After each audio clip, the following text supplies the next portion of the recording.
আমি একবার দাউদকান্দি এক মাহফিলে গেছিলাম, এক ইমাম সাহেব মসজিদের বয়স্ক মানুষ, উনি আমার এই জড়ায়া ধরে কাঁদছিল, আমার মনে আছে।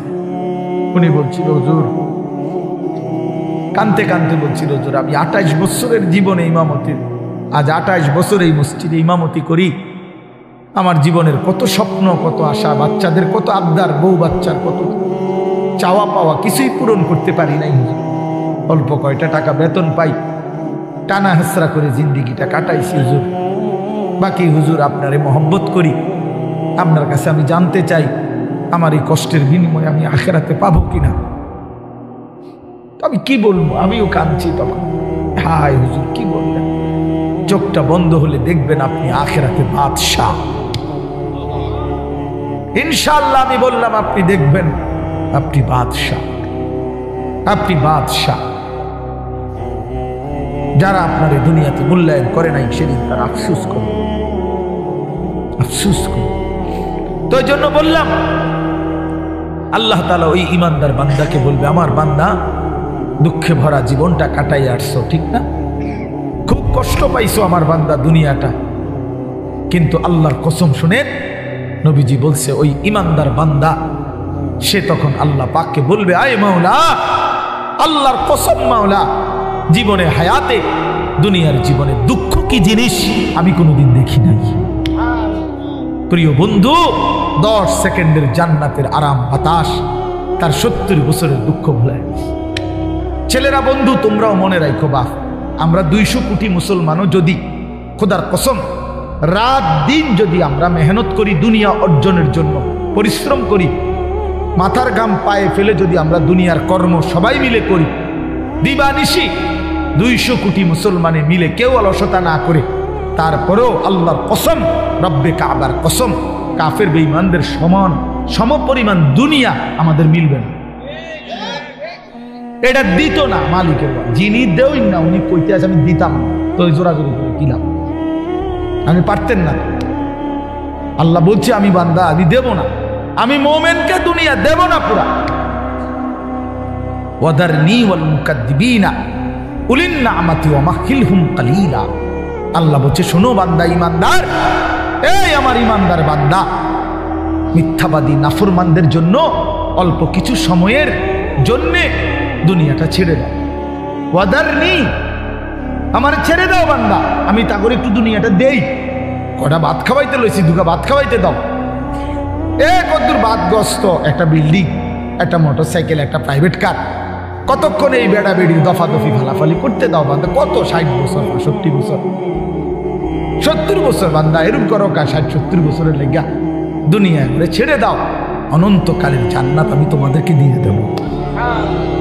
আখেরাতে গেলে দেখবা, আহা, কোরআন শরীফে আছে, খোদার কসম বাপ, নাফরমানকে জিজ্ঞেস করা হবে, হে বেঈমান, দুনিয়ায় কতক্ষণ ছিল? ছিল তো 60 বছর, 70 বছর, কিন্তু আখেরাতের দৃশ্য দেখে সে বলবে, লাবিসনা ইয়াওমান আও বা'দা ইয়াওমিন, হায় মাওলা, হয়তো একদিন ছিলাম, অথবা একদিনের অর্ধেক বা কিছু অংশ ছিল। 60 বছরের দুনিয়া তার কাছে একদিনও মনে হবে। হাদিসের মধ্যে আছে, বিশ্বাস করেন বাপ, আমি নিজে পড়ছি, পড়াইছি, আল্লাহ নবী সাল্লাল্লাহু আলাইহি সাল্লাম বলছেন, কোন নাফরমান যে মৃত্যু পর্যন্ত দুনিয়াতে কোনোদিন 1 মিনিটের জন্য দুঃখ দেখে নাই, সুখের সাগরে ছিল, কোনোদিন দুঃখ পায় নাই এমন, অথচ নাফরমান পাপী, আল্লাহ তাআলা ফেরেশতাকে বলবে, আমার এই নাফরমান বান্দাকে জাহান্নামের বাহিরটা একটু হাঁটাইয়া আনো, আর জাহান্নামের একটা দরজার সামনে একটু দাঁড় করাইও, 1 মিনিট কদ্দুর খাড় করাইবা, ভিতরে না, দরজার সামনের থেকে নিয়ে আসবা। ওই ফেরেশতা তাকে জাহান্নামের বাহিরটা ঘুরাইয়া জাহান্নামের দরজার কাছে যখন এনে দাঁড় করাবে, জাহান্নামের একটা গরম বাতাস 1 মিনিটের জন্য, 10টা সেকেন্ডের জন্য জাহান্নামের একটা গরম বাতাস ছাপ করে তার বুকটার মধ্যে লাগবে। এরপরে ফেরেশতা তারে নিয়ে আসবে, আনার পরে হাসরের মাঠে, প্রিয় বাপ, প্রিয় সন্তান, আমার ছেলেরা আমার, আল্লাহর কসম নবীজি বলছে, আল্লাহ পাক তখন ওই সুখে ভরা নাফরমান ব্যক্তিটাকে জিজ্ঞেস করবে, আমার বান্দা, দুনিয়াটা তো বড় সুখে আরামে নিশ্চিন্তে কাটাই আসছো, ঠিক না? আল্লাহর কসম ওই বান্দা তখন বলবে, আয় মাওলা, আপনার জাতের কসম মাওলা, জীবনে দুনিয়ার হায়াতে সুখ কি জিনিস আমি জীবনে কোনোদিন দেখিনি। বিশ্বাস করুন, এটা হাদিসের। আবার আমি ব্যক্তিগতভাবে খামখেয়ালি কথা কম বলি, এটা হাদিস। অর্থাৎ জাহান্নামের 10 সেকেন্ডের ওই দরজার মুখের একটু গরম বাতাস তার 60 বছরের 70 বছরের সুখ 1 মিনিটে 1 সেকেন্ডে 10 সেকেন্ডে ভুলায় গেছে, সব ভুলে গেছে। আল্লাহ তাআলা ফেরেশতাকে আবার বলবে, একজন ইমানদার বান্দাকে দিয়ে, যে বান্দা জীবনে কোনোদিন মৃত্যু পর্যন্ত সুখ পায় নাই, দুনিয়ায় কষ্টে কষ্টে জীবন কাটাইছে, কিন্তু আল্লাহকে ছাড়ে নাই, আল্লাহর বন্দিগি ছাড়ে নাই, অভাবের সংসারে, দুঃখ কষ্ট যন্ত্রণার সংসারে নামাজ ত্যাগ করে নাই, আল্লাহকে নারাজ করে নাই। আল্লাহ পাক বলবে, ফেরেশতা আমার এই ইমানদার বান্দাকে জান্নাতের চারদিকে একটু হাঁটাইয়া আনো, আর লাস্টে একটু দরজার মুখে দাঁড় করাইয়া আনবা। এই বান্দাকে সারা জান্নাতের চারদিকে ঘুরাইয়া দরজার সামনে যখন আনবে, তো 10 সেকেন্ডে জান্নাতের একটা আরামদায়ক বাতাস তার বুকে আইসা লাগবে। এরপরে তাকে আল্লাহর সামনে আনা হবে।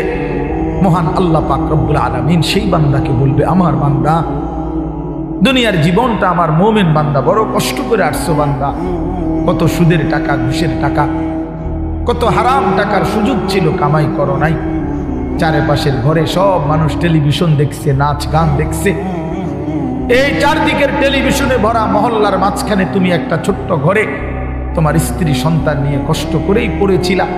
ছেলেটাকে টাইনা ধরছো, মেয়েটাকে ফিরাইছো, ছোট বাচ্চাটাকেও কোনোদিন টেলিভিশন, নাচ গান, হারামের মধ্যে ঢুকতে দেই নাই। তো এই জন্য বললাম, আল্লাহ তাআলা ওই ইমানদার বান্দাকে বলবে, আমার বান্দা, দুঃখে ভরা জীবনটা কাটাই আসছো, ঠিক না? খুব কষ্ট পাইছো আমার বান্দা দুনিয়াটা, কিন্তু আল্লাহর কসম শুনে নবীজি বলছে, ওই ইমানদার বান্দা সে তখন আল্লাহ পাককে বলবে, আয় মাওলা, আল্লাহর কসম মাওলা, জীবনে হায়াতে দুনিয়ার জীবনে দুঃখ কি জিনিস আমি কোনোদিন দেখি নাই। প্রিয় বন্ধু, 10 সেকেন্ডের জান্নাতের আরাম বাতাস তার 70 বছরের দুঃখ ভুলায়, আর ওই নাফরমানকে 70 বছরের সুখ জাহান্নামের 10 সেকেন্ডের গরম বাতাস ভুলায়। এর নাম আখিরাত। আপনি এটাকে খামখেয়ালি মনে করেন, ছেলেরা তোমরা খামখেয়ালি মনে করো, এটা রূপকথা না। কোরআন শরীফের এই কথাগুলো গল্প, কথা বলেন না, এগুলো রাসূলুল্লাহ সাল্লাল্লাহু আলাইহি ওয়াসাল্লামের এই কথাগুলো গল্প, কিচ্ছা। তো এগুলো যদি অযৌক্তিক হইতো, অবাস্তব হইতো, তো তোমরা যদি বুঝছো যেটা অযৌক্তিক, অপ্রয়োজনীয়, তা আমরা বুঝতে পারতাম না? আমরা ভাত খাই নাই? কথা বলেন। তুমি জেনারেল লাইনে পড়ালেখা করছো, তুমি বেশি পড়ছো, আমরাও তো পড়ছি বেটা, আমরাও তো পড়ছি, আমরাও তো জেনারেল লাইনে পড়ালেখা করছি বেটা। আমি তো কুমিল্লা ভিক্টোরিয়া কলেজ থেকে মাস্টার্স পাস করছি।